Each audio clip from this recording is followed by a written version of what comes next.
Hey guys, it's heyteacherraf@gmail.com. Click subscribe and see more tidbits like this. I want to tell you about all of the crazy obstacles I had to endure on my way to Hawaii. That's right, the Aloha State.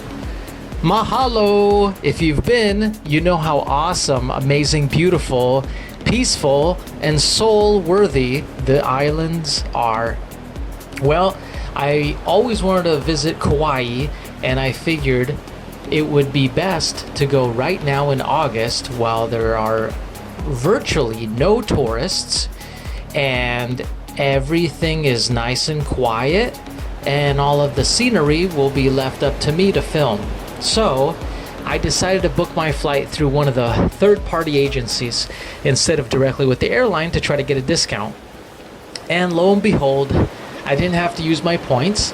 I grabbed a great flight round trip for a really cheap price. So I jumped on it. Well, a day before my flight, I got a message from the airline directly stating that one of my flights was canceled. So then I called the third-party provider and asked them if they would look into it. Well, they had no clue that this even happened. So I had to stay on hold for about 45 minutes while they fixed the problem. And my good luck, they fixed the problem. One obstacle overcome, except now my flight was leaving at 6 a.m. So I had to be at the airport at the earliest at 3. But I got there at 2. So I stood there for an hour without anyone around. Anyway, so I got on the flight and I made my way all the way to Seattle. From Seattle, I got on another flight to Honolulu. Now, if you've ever traveled to Hawaii from the mainland, you'll know that it's about 6 hours one way. About 5.5 to 6 hours depending on the wind.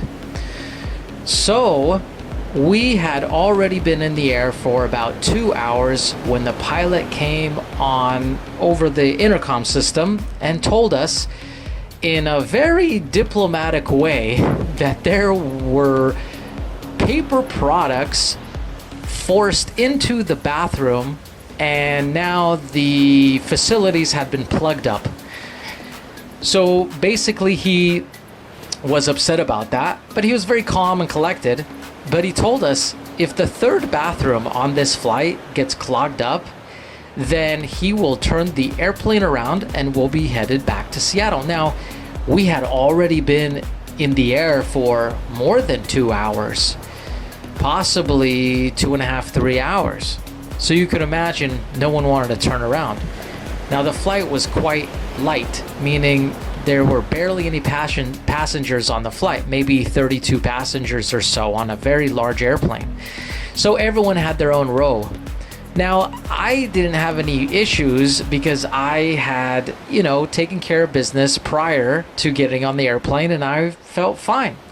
Now, if you don't know, nowadays they're not serving meals on airplanes. They're only serving snacks. So they'll give you these crunchy type of cookies, or if you're lucky, they'll give you chocolate covered pretzels and a small, very small bottle of water. And they'll give you that twice during the flight if you're on a extended flight like I was on, almost 6 hours. So no one thought anything of it. We just kind of minded our own business. And the pilot also reminded us that from now on, if anyone does want to use the lavatory, they would have to use the one at the front of the airplane, and the flight attendants would check before and after the use, immediately after use, to make sure that if you did any flim-flam, you would be held accountable. So apparently it's a federal crime to tamper with a lavatory on an airplane. Okay, fine. So we make it to Honolulu, we land, and as soon as we're done taxiing, 5 police officers make their rounds onto the aircraft. And you can imagine everyone's standing in the aisle with their luggage ready to get off the airplane. But lo and behold, now everyone's in a bit of a shock. because after reading all of these media reports about people being arrested for violating quarantine and how so many hundreds of people were getting ill day after day, setting new records for Oahu, everyone was in a little bit of a shock. So naturally, most of us sat right down because, well, when the police comes onto the aircraft, I don't think you want to be standing around and milling around. It's probably best to just sit down and be quiet and see what's going on. Well, there was a man in the rear of the aircraft that was a little bit more shocked than the rest of us and started making jokes and talking really loud, and I don't really know what he was talking about, but I think he was just trying to calm his own nerves. And he was dressed kind of like someone in the early years of their college experience. I don't know how else to put it. I'm sure a delightful young person, but just kind of like scraggly looking, which is fine. No judgment here. But when you're dealing with the police, I don't think I need to go further. So I thought for a moment that they were coming onto the aircraft after him because he was so vocal. But no, they were going to the very back, and they arrested a man and a woman. Apparently, these are the two people that clogged up the lavatories. Now, whether that's a true or false story, I don't know. I don't know what these two people actually did. But the one man had put up his luggage in a compartment on the front of the flight. So he couldn't find it. He couldn't remember where he put his luggage. It wasn't in the rear where he was sitting. So the police officers were getting a bit restless with him because he couldn't find his luggage, and he was searching through every single compartment, which you could imagine. Everyone's standing around, sitting around, milling around, thinking, what is this guy doing? Like, get to your luggage and get off the craft. This is, you're just making the tension rise. Anyway, so he finally got off the flight with the police officers. No harm, no foul, along with the lady. And they were talking with them in the gate area. When we got off the craft, we could see that going on. But before all of this happened, let me just bring you back to the beginning of the story, where if you're flying to Hawaii, you're going to have to fill out paperwork online only within a 24-hour window, meaning that the website won't allow you to fill out the paperwork and submit it before a 24-hour window. So I did that, and they have you answer a bunch of questions like where you're going to be living and what's your purpose and all this kind of stuff. And then on my flight from Seattle to Honolulu, we were given 2 different forms to fill out, which I filled out again. And there were more extended questions, and the flight attendants picked up one of the sheets of paper, and the other one, we held on to it as we got onto the airport there in Oahu, Honolulu. There were tables spread out, and we had to go to one of the tables and be interviewed by an employee and hand in our paperwork. And at that table, we had to fill out more paperwork. And at that table, we were interviewed about our paperwork. So we were asked similar questions, and they were checking our telephones, and they were calling us to make sure our telephones worked. And then they were telling us the rules, the regulations, and the entire idea about quarantine, what we're able to do, what we're not able to do, which is pretty standard. You just have to stay inside, don't go out. Pretty simple, right? Okay, so they let me go, thank goodness, and now I'm walking to the next gate to get onto my flight to Kauai. Now, there is no one around except for me. Literally, I'm walking through corridor after corridor, and there's no one there, not one person. Now, in the middle of one of the corridors, there's an employee standing there, and the employee is just checking your ticket or trying to make sure that you're in the right spot and you're not doing anything crazy or whatever. And of course, this whole time you have your mask on. I forgot to tell you about that. As soon as I boarded, I had to put my mask on. Well, I had to have my mask on in the airport, and then on the airplane, and then in another airport, and then on another airplane, and now we're in the 3rd airport. So I had my mask on this entire time. which actually is not bad. If you're wearing a cloth one, it's okay because those strings that go around your ears, they're a little bit loose, so it's not as uncomfortable as one of these custom made ones, which I bought just for fun, but I can't wear it because the strings or whatnot around your ears, they're just so tight and they just hurt your ears. It doesn't really work. So the cloth ones that you can buy at a convenience store or whatnot in a pack, they're great, they're fine. So anyway, so I go by this employee, who's standing in the middle of the corridor, which is very unusual activity, instead of a security person, you understand. And this happens about a couple more times, but 3 actual employees I had to encounter on my way to my next gate, which again, not one soul in sight except me. It was very bizarre. I felt like I was in an episode of The Twilight Zone. I thought, I would be feeling the aloha spirit, but instead I was feeling unease and tension and uncertainty, and I was definitely on my P's and Q's. So I finally made it to my gate. I hand a slip to one of the ladies, employees at the gate, and she prints me out a boarding pass with the seat number and everything, and that makes me feel a little bit better. So I go and buy some goodies, which is great, right there in the airport. Some Hawaiian macadamia nuts covered in chocolate. You know the deal, you know the drill. And of course I can't stop buying. I buy and buy and buy, and then the lady behind the counter is so friendly, and we start chatting that I start buying more because she's recommending A instead of B and Y and this. Okay, great. I could have been in that store all day. I got to get out of there, right? So yeah, I finally got out of there, went and sat down in front of my gate, and lo and behold, what is jumping around in front of me?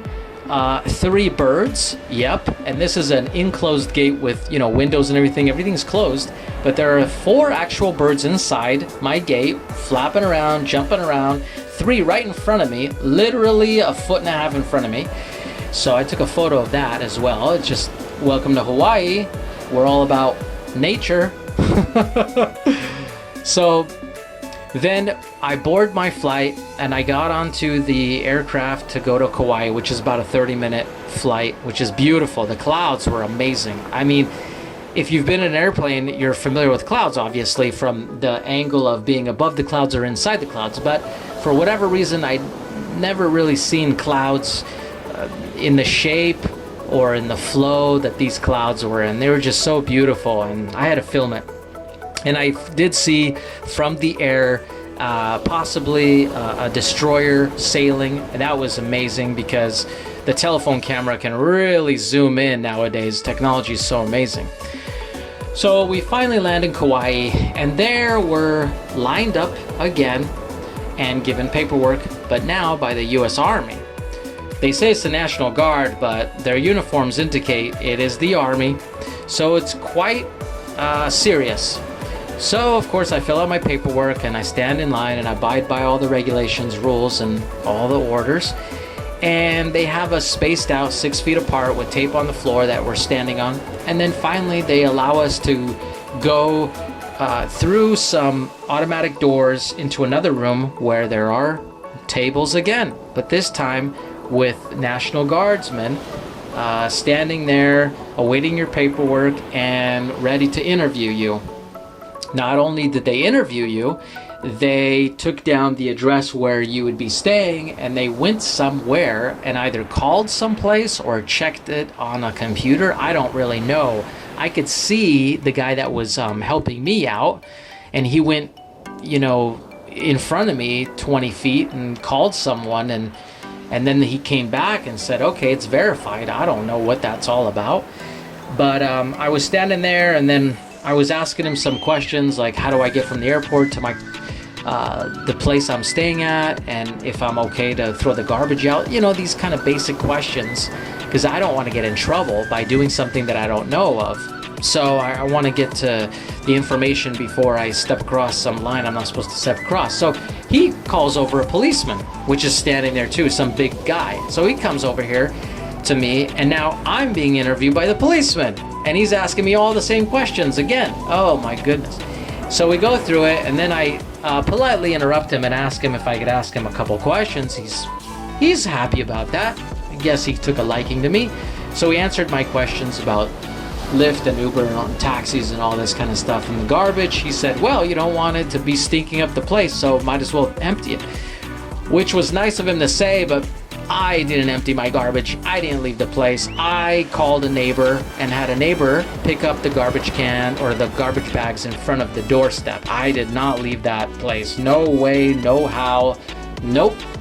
So anyway, I get my luggage, which I had to go outside of the airport and then do like a U-turn, and then there's like a luggage area that's actually outside in the air, okay?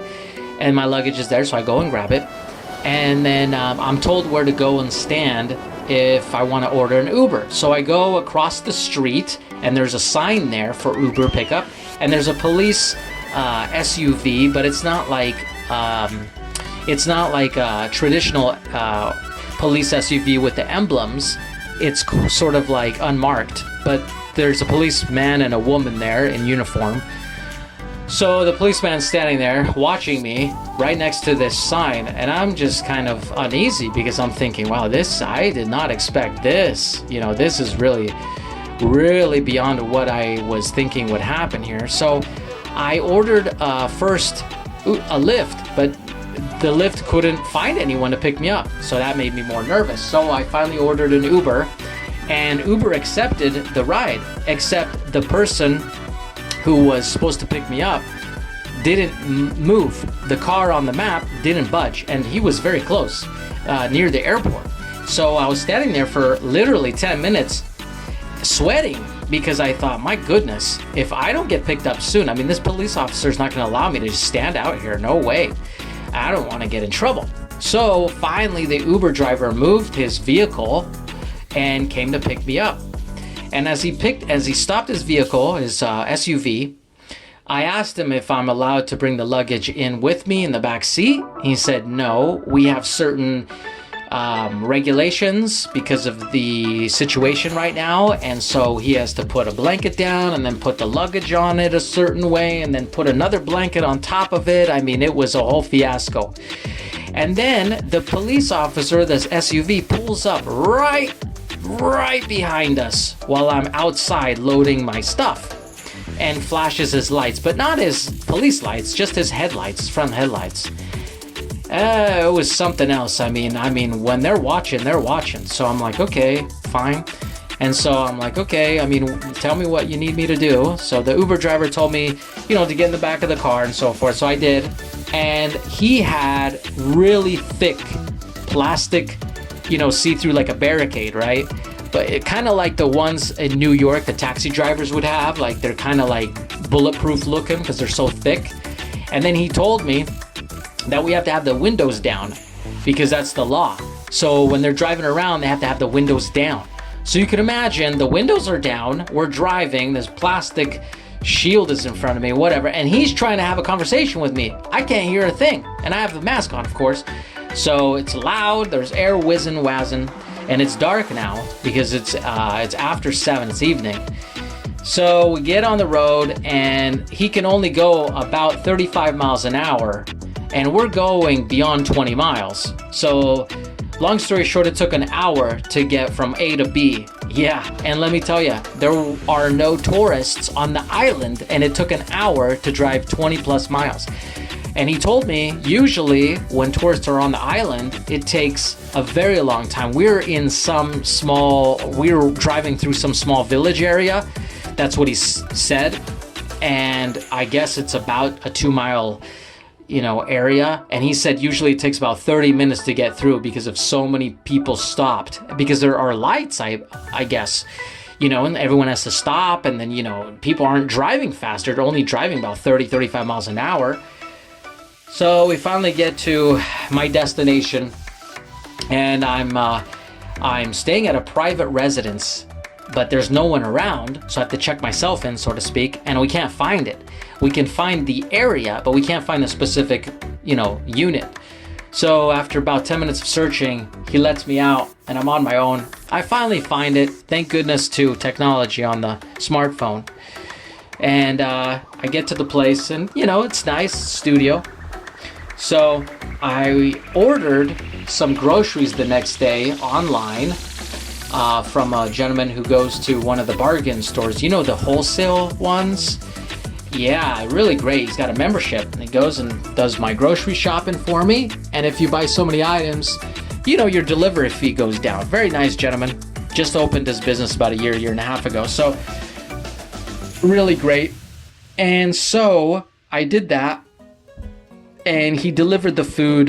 He delivers every other day, not every day. So I hadn't been drinking water or anything for about 24 hours. And I hadn't been eating anything, which was fine. I really wasn't that hungry. All those cookies, I guess, really filled me up. Well, I also bought like assorted peanuts and stuff to kind of settle my stomach at the airport. So that came in handy.